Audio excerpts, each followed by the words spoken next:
everyone. I hope you all continue to be healthy and safe. And we are opening up New York and opening up the Mid-Hudson Valley and Westchester, and about to, we hope, enter phase 3 next week.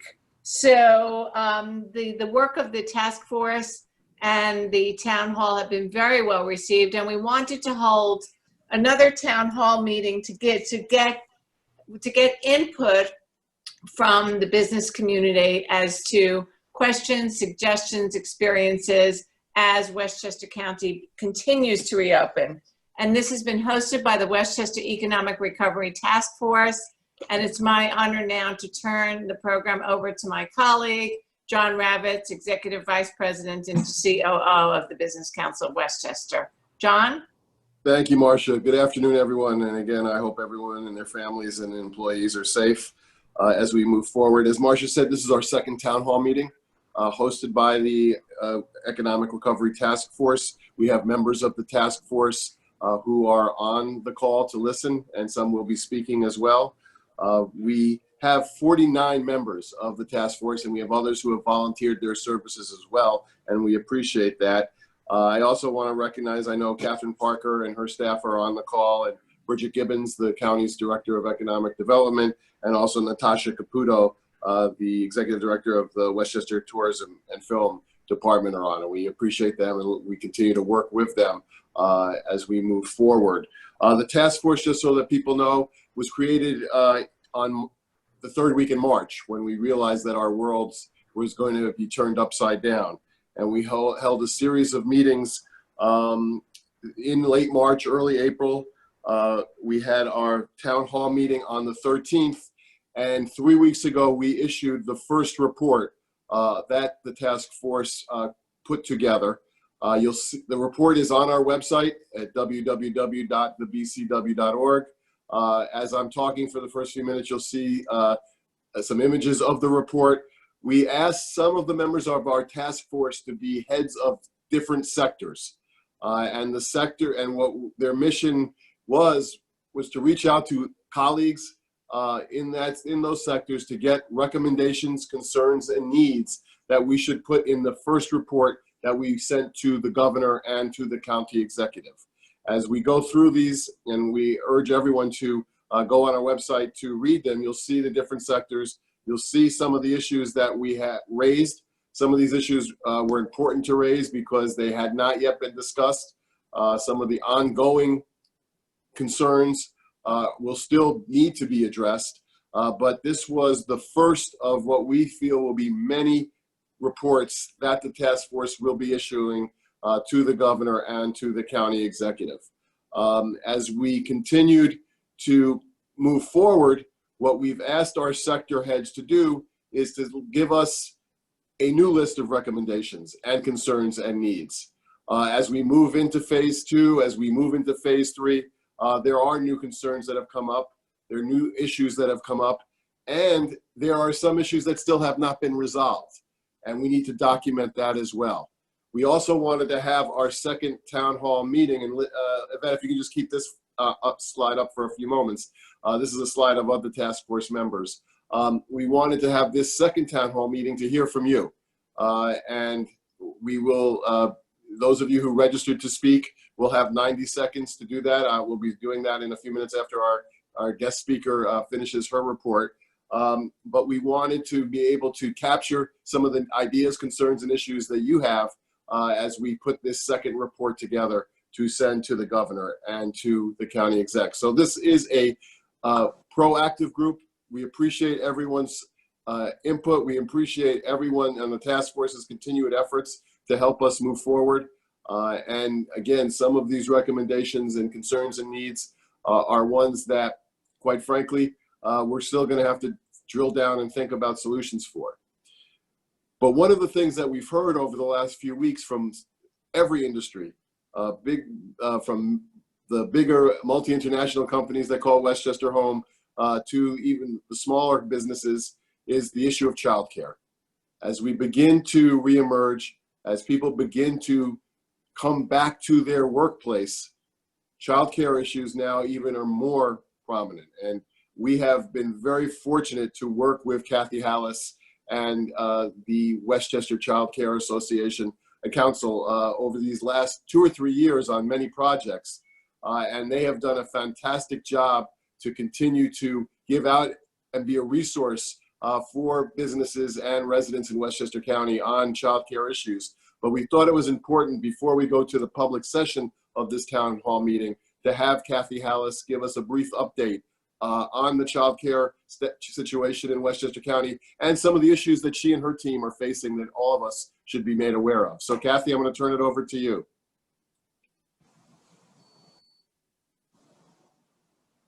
Sean, thank you. And Marcia, thank you so much for having me here today. And it's great to see everybody and to have a chance to speak with you. So as an essential service, according to the governor, Westchester child care programs have always been allowed to be open throughout the pandemic. And as of June 17th, we're aware of 377 child care businesses, or nearly 50% of those that are regulated by the New York State Office of Children and Family Services, that are open. So there is availability right now. Many of the programs that are open are home-based. Folks, when you think of childcare, you might think of center-based programs, but the home-based programs sometimes can provide a level of individual care that parents enjoy and greater flexibility around scheduling. We called 195 camps that are typically on our list of Westchester camps. And I learned today that of the 195, only 31 are telling us right now that they're open. And of that 31, 3 of them will be providing virtual services only. So clearly the camp availability is nowhere near, what it has been. So we have, as childcare has been open, the Child Care Council has been open throughout. And by that I mean, although some of us have been working virtually, we have also had our offices staffed throughout. And our referral department is ready right now to help all of you and your workers access care that is open. And we can help parents understand what to look for. We know that parents are very nervous right now about returning their children to care. There are new emergency regulations for childcare related to COVID-19 that were just issued last week. My team has familiarized itself with those regulations. We're in the process of training childcare and after-school businesses in those regulations so that they are in compliance with them. And again, we can make that information available to parents as well. On our website, there is a list of open programs that is updated weekly, generally by close of business on Wednesday. It is there. Our referral department, again, open. We have bilingual counselors who can guide your workers through, again, what is available and how to find quality. We also have somebody on staff who can help workers who may be income eligible for the child care subsidy that's administered by the Department of Social Services. We're currently administering 2 child care scholarship programs. One of them is about to conclude on June 30th. It is funded by Federal CARES Act money, comes through the state.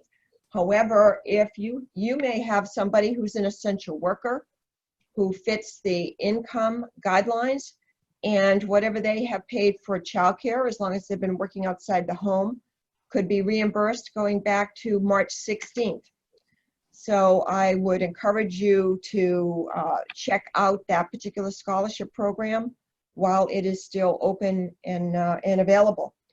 Secondly, we received a grant from the Westchester Community Foundation with complimentary contribution from the RXR COVID Relief Fund.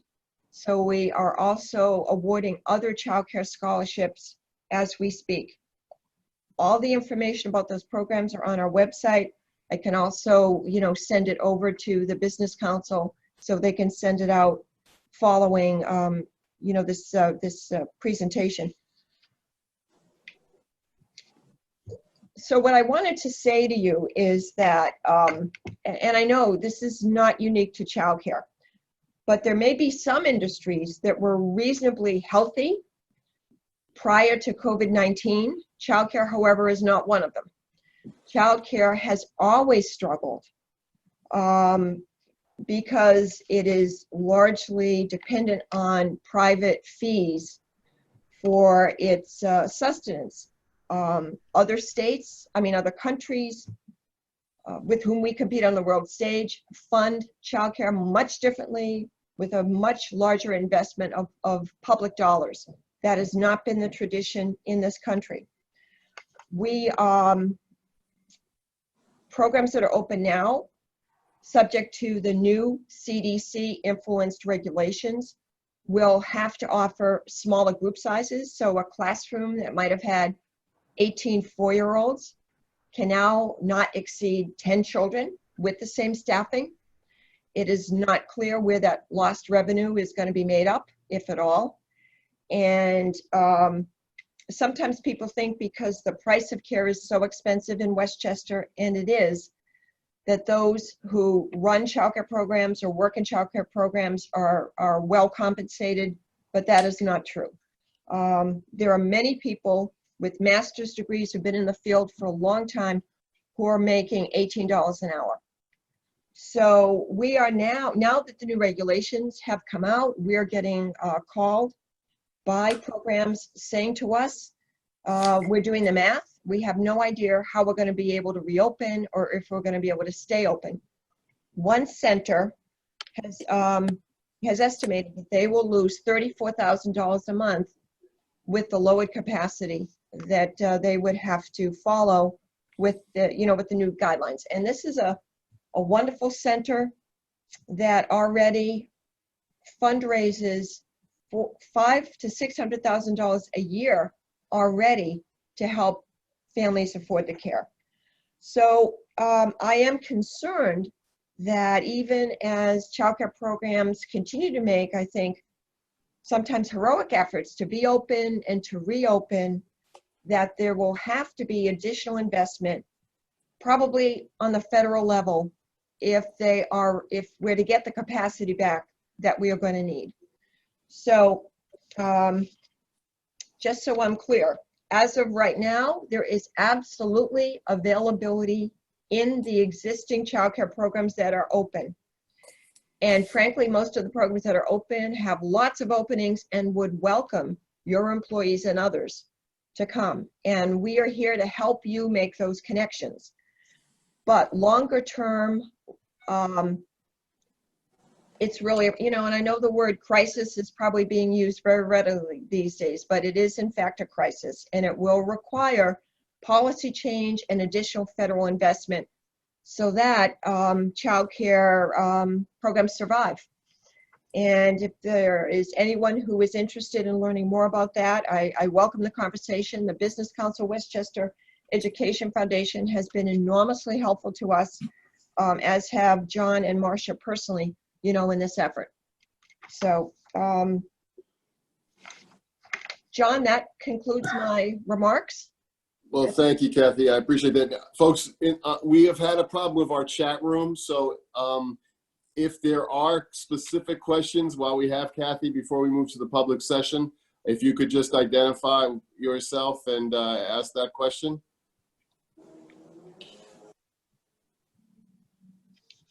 What we will do, though, is when Kathy will send us the links to the information that she stated in her presentation, and we will get that out to everybody so that you'll have that available for your employees, and then can do follow-up questions or concerns with us, and if we can get them to Kathy as well.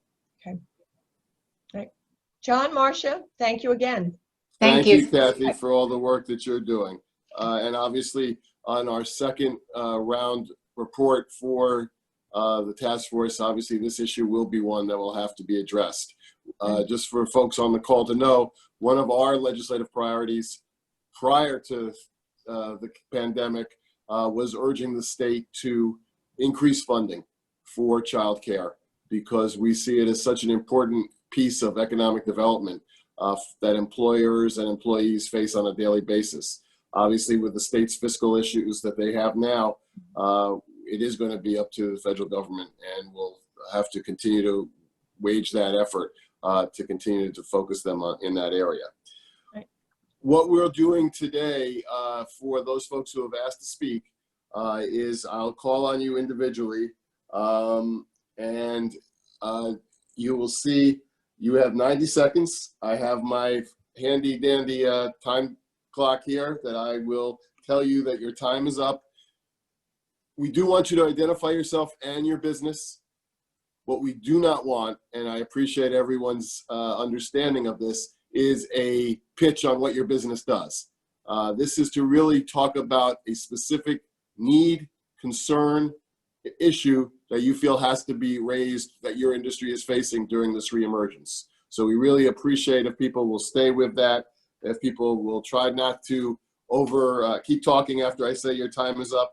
But we do appreciate those folks who did want to register to speak. And the first person I will call on is Dwight McLeod from Capstone Strategy Group. Dwight, are you on? I am, John. I just had to unmute. Okay, go ahead, sir. So I don't have to identify my company. You just did that. Thank you. The question that I have is my wife and I are both consultants, and we spend a lot of time in front of clients. And we don't know what Westchester's contact tracing or the ability to keep the pandemic confined looks like. Is it going to emulate New York City's? Will it emulate New York State's? How are we doing that in Westchester so we can get back out there and get in front of clients again and feel comfortable doing that? Thank you, Dwight. And is Bridget on the call, or is Bridget Gibbons? Okay, I believe Bridget is on. I saw her on. John, yes, I do see her. She might have called in though, or needs to unmute. Okay, Bridget, if you are on, I know that the task force that Marcia and I sit on met today, and I know this is an issue that the county is focusing on in terms of tracing. I'm sorry, this is Bridget. I'm here and I got distracted. So if you wouldn't mind restating the question. Dwight, I'm going to give you an extra 20 seconds to restate the question. Go ahead. No My question, worries. Bridget, is on contact tracing, keeping folks healthy and helping them to identify. Like my wife and I spend time in front of clients. So we may be bringing it, we may be picking it up. So how do we stay healthy once we get back out there in front of people? I think it really has less to, well, contact tracing is kind of a private thing that when folks are identified as positive, that kind of gets implemented in behind the scenes to contact the people that the person who's tested positive has been in contact with. If you're talking about, I'm going out there, how do I know if someone's positive? That's not going to be really at your fingertips through the contact tracing program. But I suggest that you get yourself tested on a regular basis or ask people if they have been tested. I'm not sure if they necessarily would be required to disclose that information, but contact tracing, it's not like there's a database where you can go and say, has this person been tested positive? And am I answering the question like from what you're asking? Well, again, I'm involved in this in New York City because that's where I do most of my work. I've stood up the help desk for the tracers to bring their information through. My son is a contact tracer, just recently hired. So I understand what their philosophy is. When groups are meeting, things are happening, they get on it right away to keep the spread down. I'm just asking, what is Westchester doing? Well, it's a similar process, but it doesn't have to do with groups. It has to do with individuals. So if an individual tests positive, then the contact tracing program kicks in. So it's, if there's a group of 50 people and, marching or whatever, the contact tracing program really isn't connected to that. It's really based on when we get alerted by the hospitals when someone tests positive, and then we kick into gear and we contact that person and then all of their contacts. And it's all documented, and, the appropriate information is saved and So it's I think we're following the same model because it's statewide. So I hope that answers your question. Sorry. Thanks, And, Joe. and Dwight, I think as we're all going back to our offices, all of us, including the Business Council of Westchester, have had to put safety, following the guidelines from the state, have had to put safety procedures into place for our own testing and our own reporting. So hopefully people that you're going in front of are doing the same thing and complying with that as well. Our next speaker is Gino Ginocchio. Gino, are you on? Yes, I am. Okay, Gino, you're up. Go ahead. Yes, my question is regarding the Hispanic community and what Westchester is doing to assist the large Hispanic market in the county. So pretty much, if there are specific programs to help, as you know, that Hispanic were greatly affected by the coronavirus. Okay. Small businesses.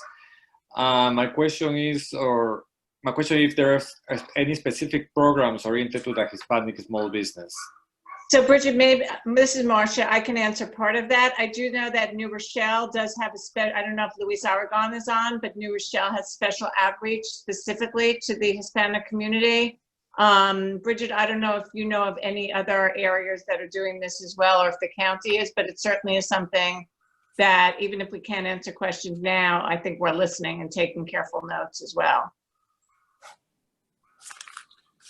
Yep. So Gino, we'll get you certainly the New Rochelle contact information, but we'll also get you any updates that we have regarding that type of outreach. Right, and I'm sorry, I was on mute.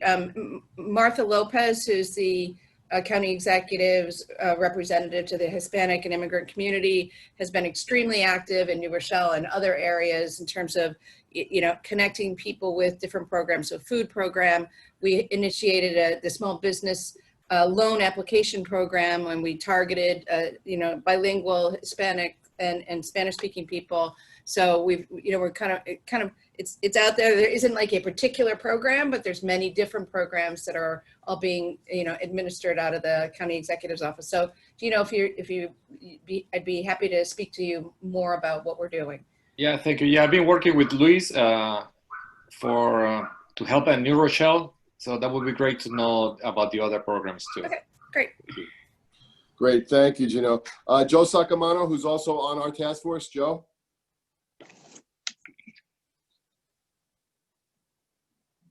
Oh, Joe, you're still on mute.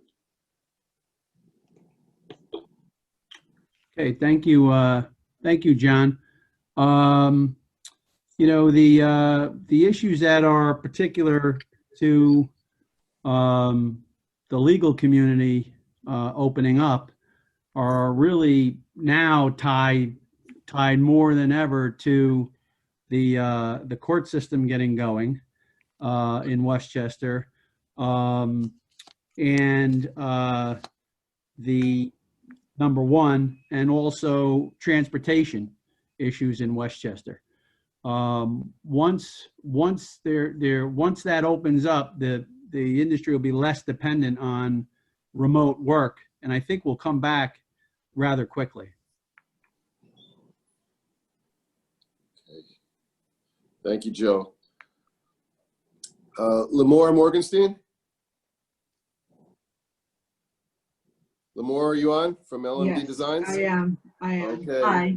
Thank you. Go ahead. So my name is Limor Morgenstern. I own an agency in Westchester, a digital agency. And my question is, how are we going to help? I'm part of the Chamber of Commerce in Larchmont.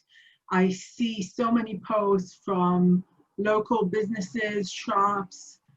How is the county going to help these small businesses, and small stores survive this massive transit to the digital space? So I've been helping a lot of, small clients and just to get them by on the online space. But if they need to sell online, if they need some sort of education, they need some guidance. There's so many security issues that we've been seeing, even in bigger companies with this shift to this online space that is so sensitive and targeted.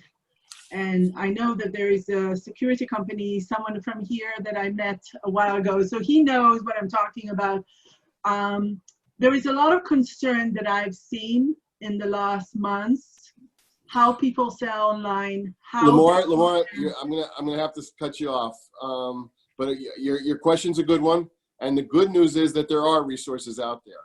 The first thing that I hope you'll do is you'll go to the BCW's Business Resource Center on our webpage. Yeah. We have hosted at least 8 to 10 webinars that hopefully will give the type of information that small businesses need. And we're going to continue to do that as we move forward. So again, I hope you'll go to that as well. And we'll continue to do all we can to share those resources with small businesses because we understand how important that is. But there are resources out there. Many of the topics that you discussed were part of some of the presentations that we've covered. So please look at that and please send those links to folks that you know really could benefit from that. Our next speaker is Sonia Montano. I'm sorry if I'm mispronouncing names. Sonia, are you on?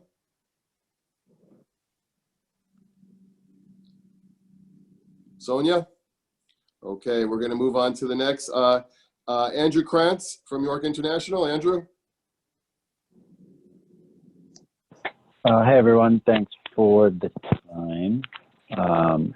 I was curious to know, as Westchester is getting ready for phase 3 of its reopening, both from being a consumer and an advisor to consumer-facing businesses, if there have been any thoughts about the potential liability in doing so, any form of potential liability shields or anything like that.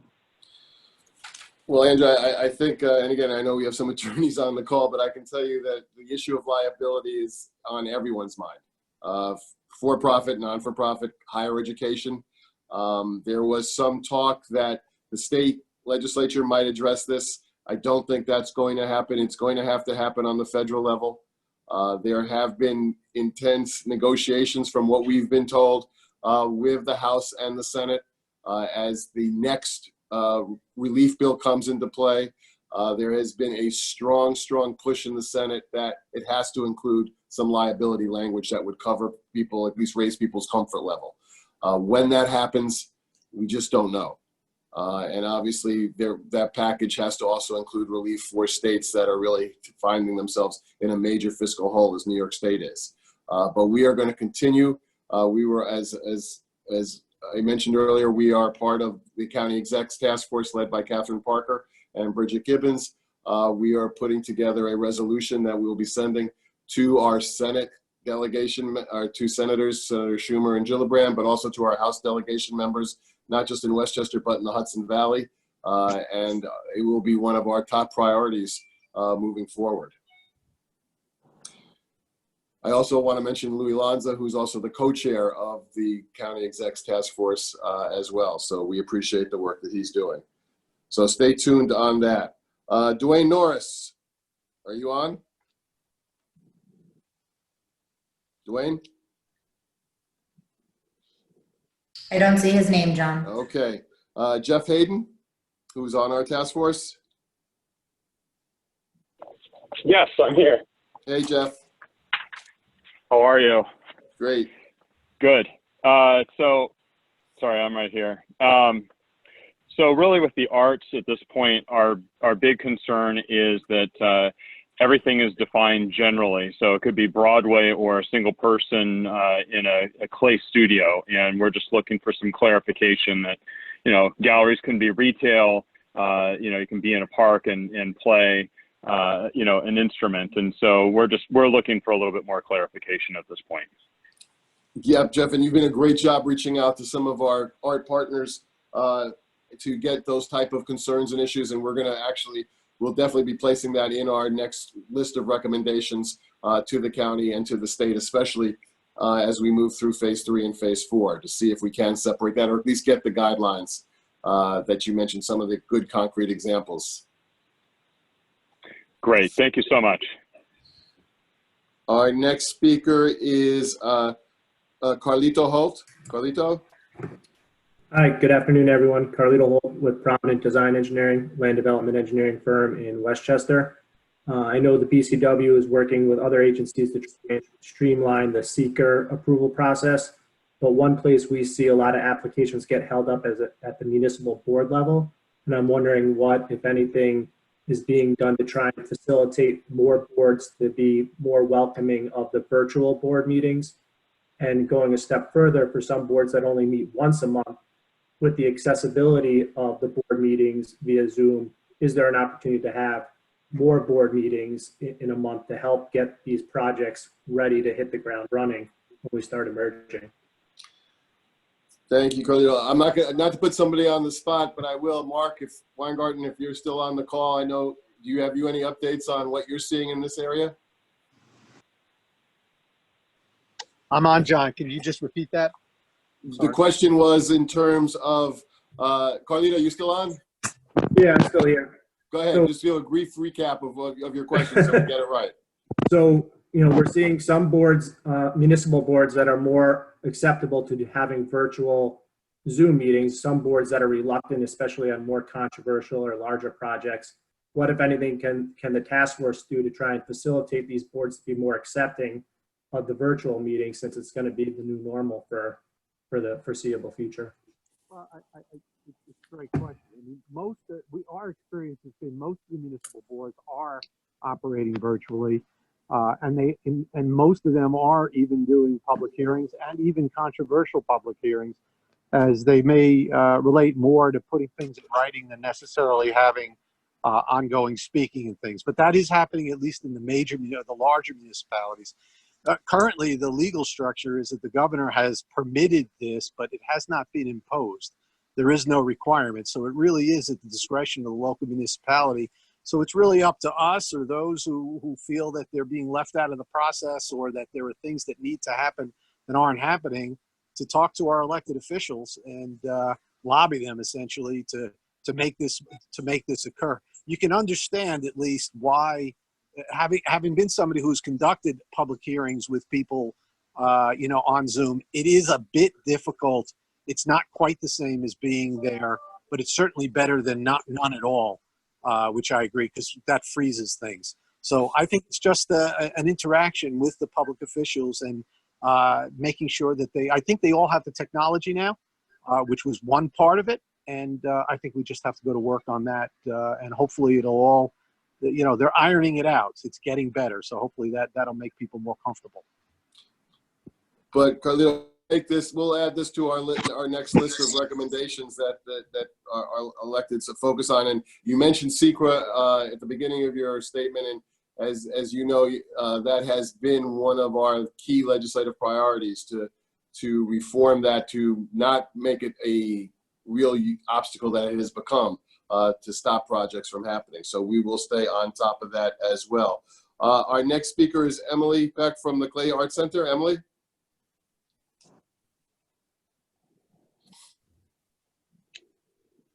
Is Emily on? Sorry, it wouldn't unmute.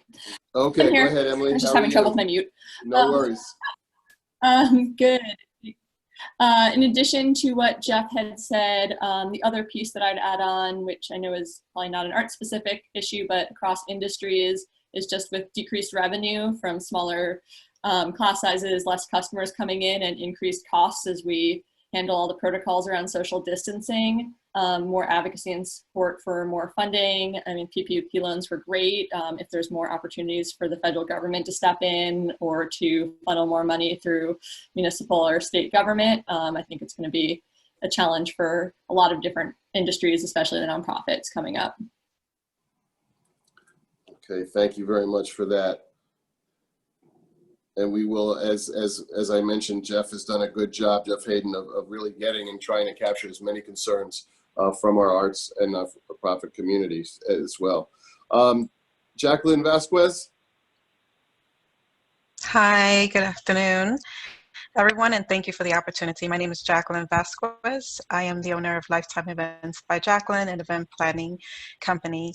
I just basically wanted to share, I've been in the business for 20 years, and when people say hospitality, I want to make sure that the hospitality team is not just considering and looking into the economic platform for just the large corporations and companies, but also to keep in mind small and mid-sized companies that actually run many events throughout the entire state, especially in Westchester and the Hudson Valley. Thank you. Jacqueline, thank you very much. And I know Ed Stopperman, who is part of our sector leadership on hospitality, entertainment, and transportation, is on the call. So we will continue to raise those issues as well. Janet Langstrom from Arts Westchester. Janet, are you on? I don't see her name, John. Okay.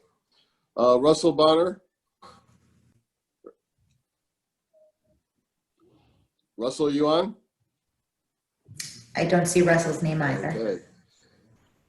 Catherine Parker did register to speak, but if she's still in the meeting with the county exec, is that still the case? If her staff member could let us know.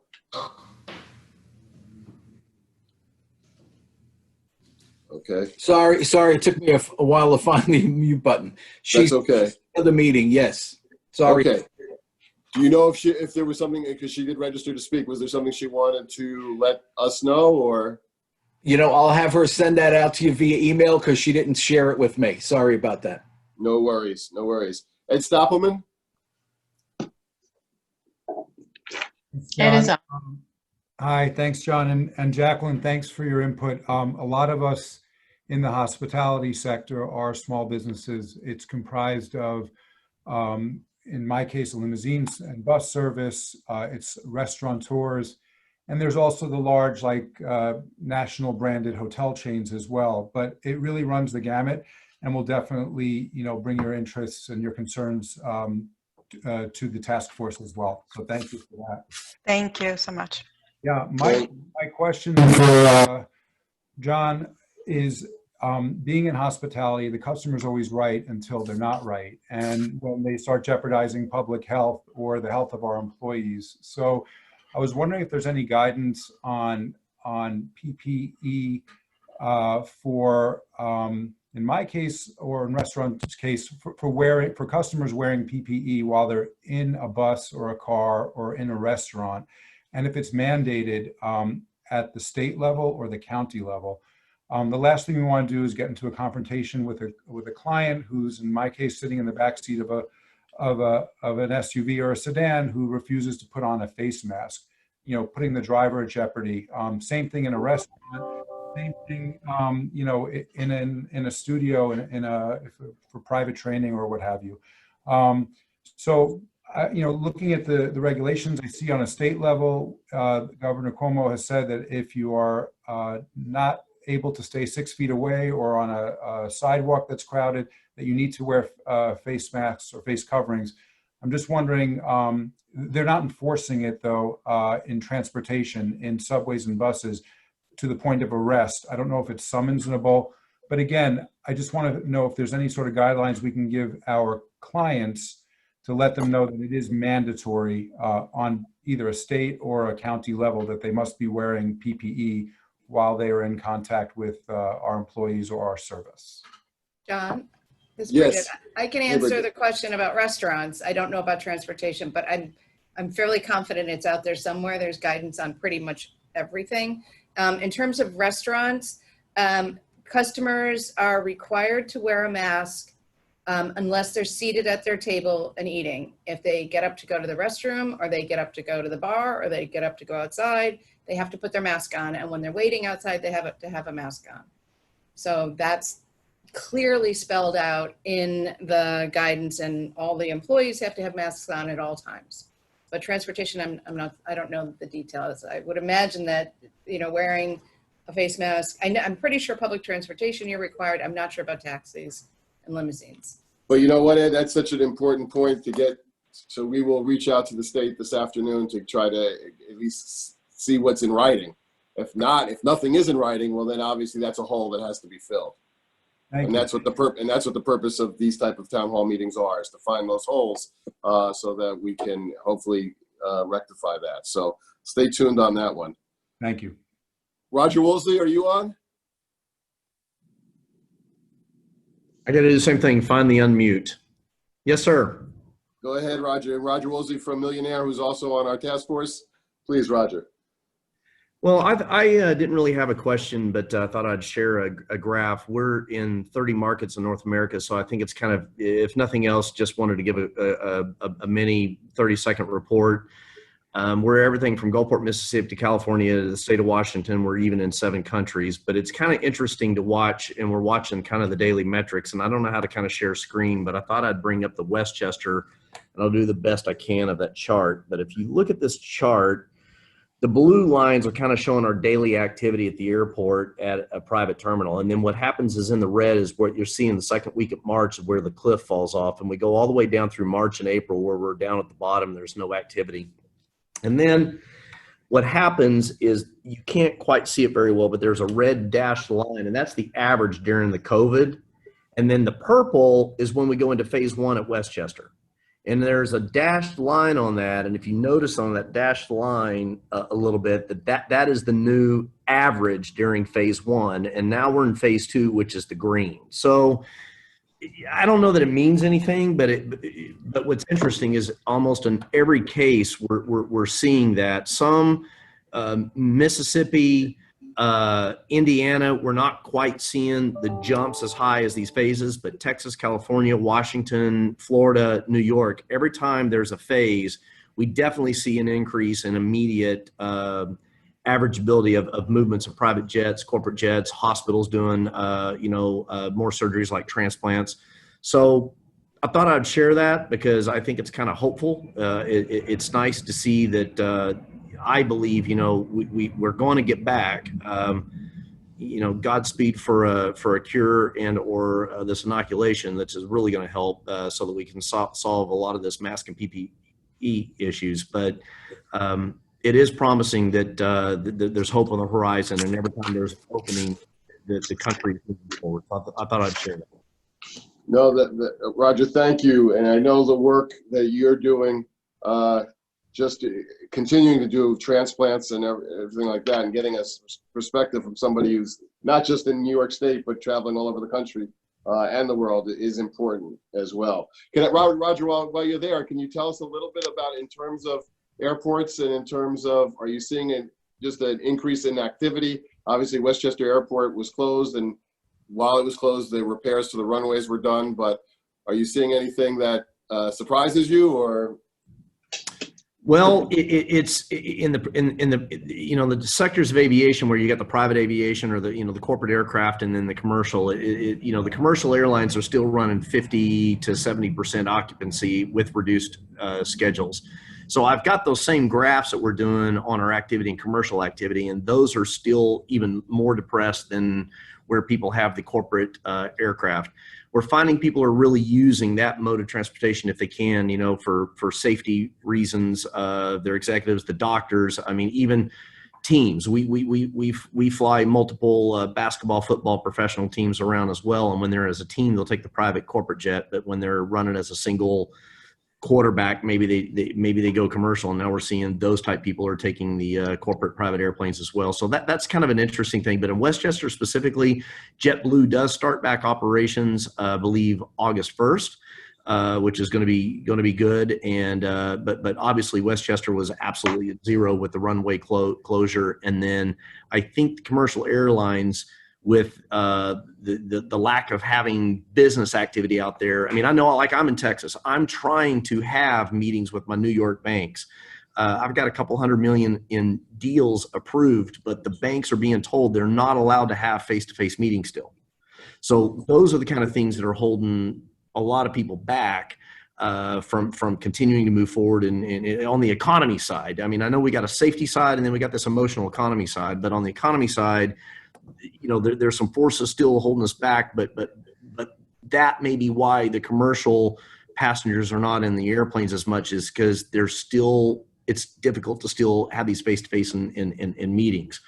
But we think that Westchester is a little bit of a victim of that, where the airlines, because there's not so much face-to-face meetings, the airport closed, it gave the airlines kind of this ability to really reduce the traffic for a while. But we are being told that expect August that they're going to be back in full operation. That's JetBlue, and many of them are launching, ready to go.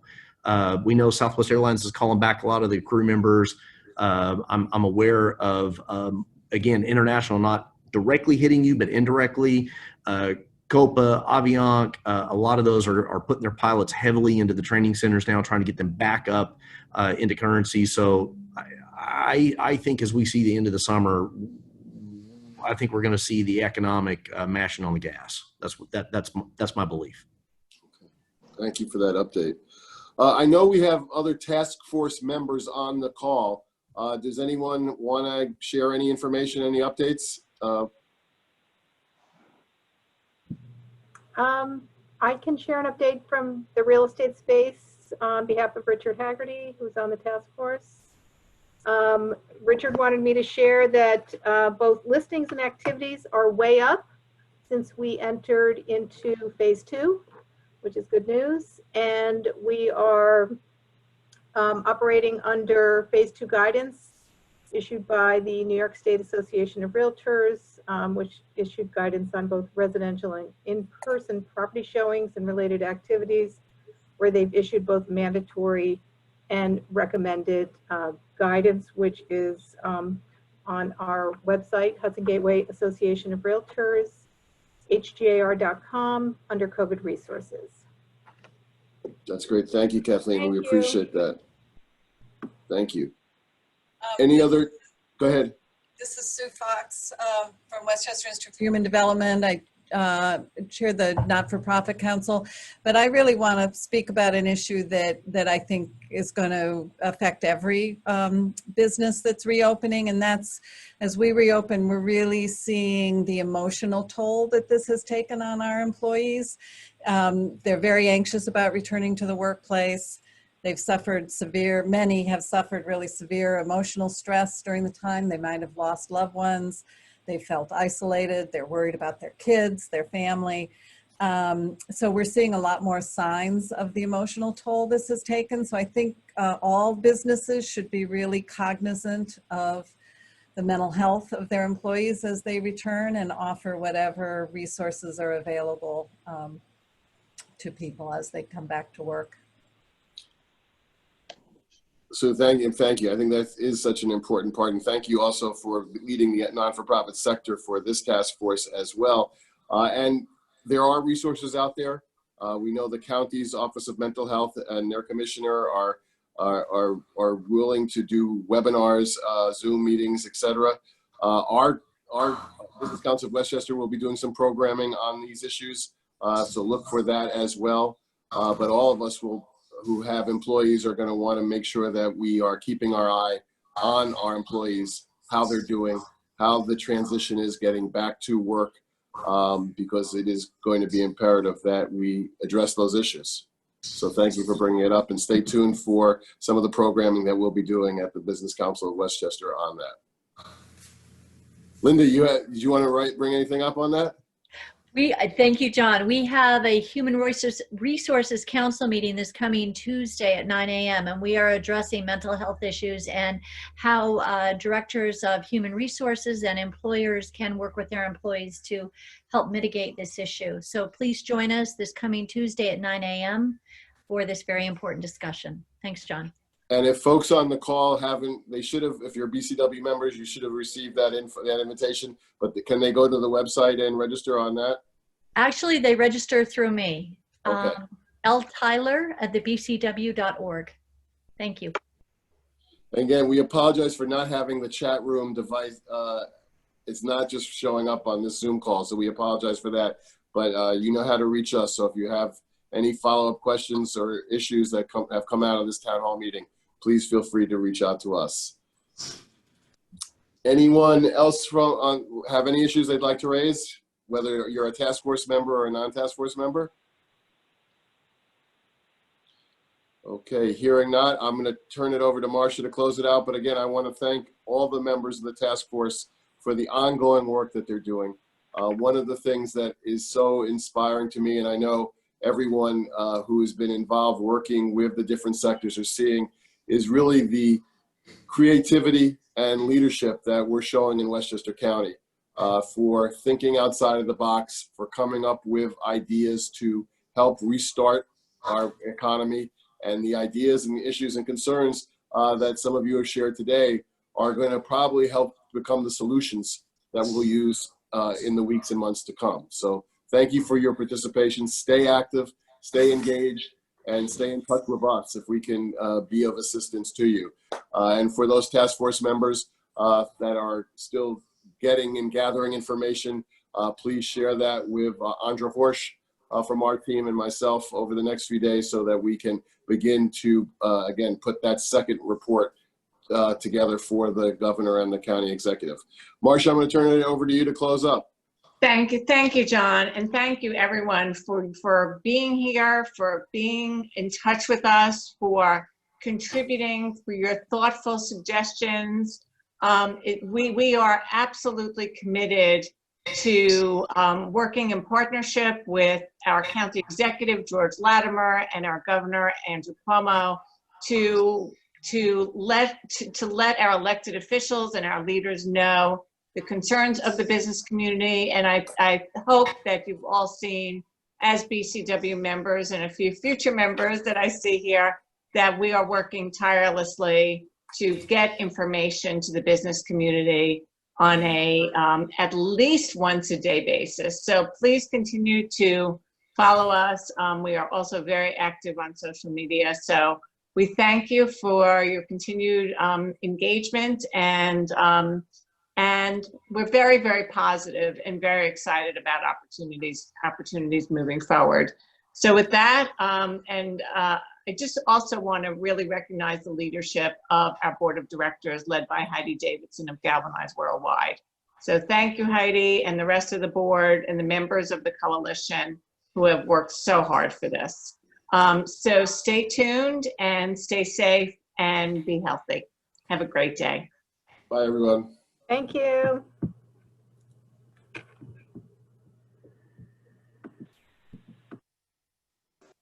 Thank you.